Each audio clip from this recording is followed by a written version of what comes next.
Welcome to the Taking Care of Tutu podcast. I'm your host, Meg Obanoff, and today we're so happy to have Mary Lester on our show. Mary is the recently appointed Vice President of all of Hawaii for Ho'okele Home Care. Mary, I would love for you to tell us a little bit about your background, like how you came to this position, and then that we can start kind of digging into what is Ho'okele Home Care and what are the services that you folks provide.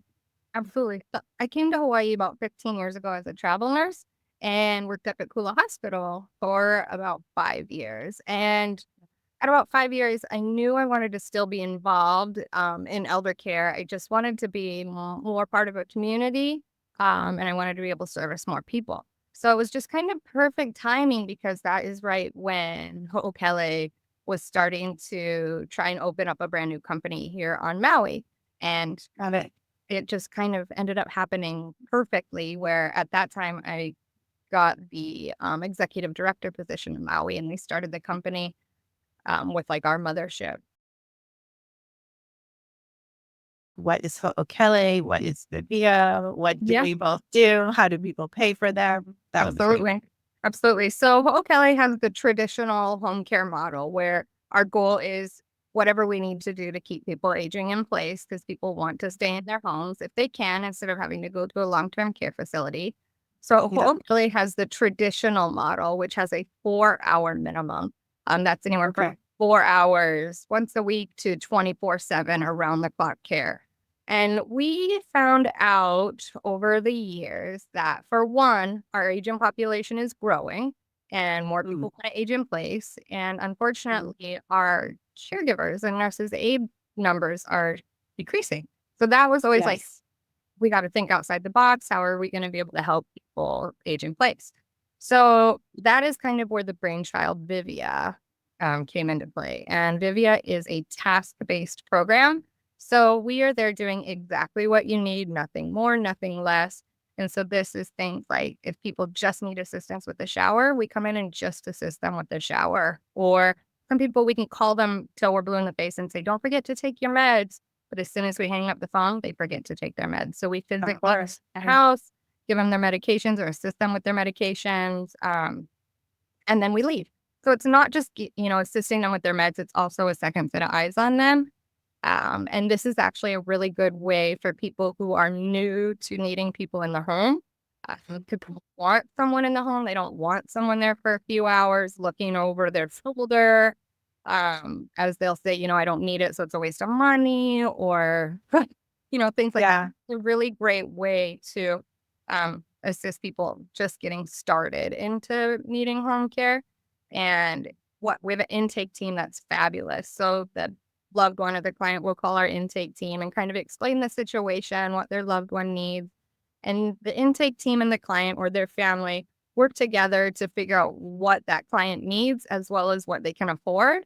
So they can kind of build a package. Tell me the types of things that Ho'okele caregivers would do in the home for someone, and like when would typically a family start asking for that? Yeah. It can be, oh gosh, everybody's different.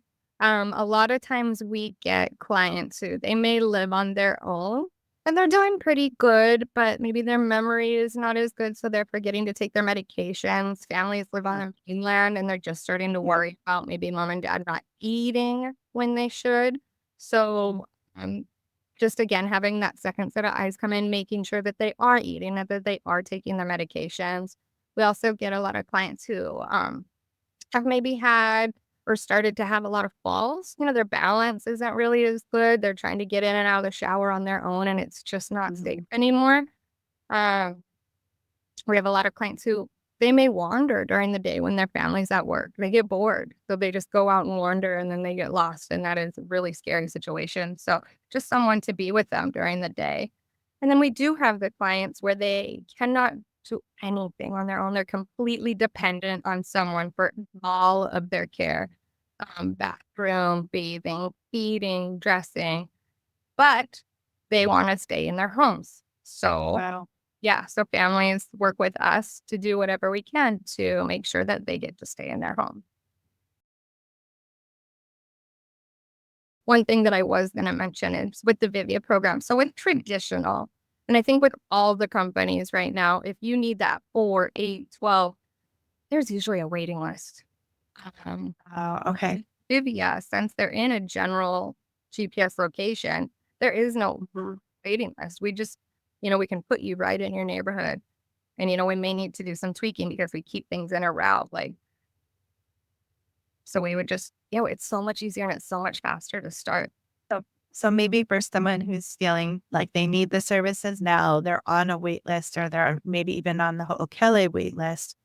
This is a service that can at least help them get the meds, Yep. Monitored or whatever some tasks are in the meantime until they get off the wait list and can have the 4 hour or 8 hour or 12-hour block of time. And we actually do have a lot of what we call hybrid. So some days they'll only need the Vivia task base, where other days they'll need a 12-hour shift. So that's definitely something we do as well. And another thing that I've noticed a lot is people who have long-term care insurance, some of them have that 90 days where they have to pay up front.